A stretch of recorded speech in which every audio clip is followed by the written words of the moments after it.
All right, so we are at the point where we're going to give this a try, because that's all there is to do. Give it a try.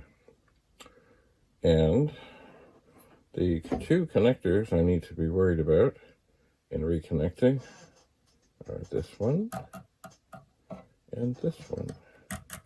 That's where all the power goes, and this goes to the floppy drive controller, and there's a ribbon cable that goes in there.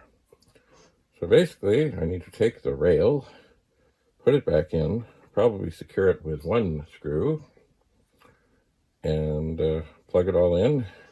I need to take this out. This.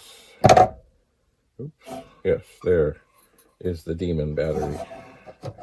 I will take it away. I will.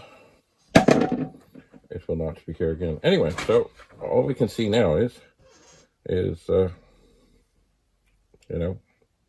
did the damage do damage? That's all there is to it.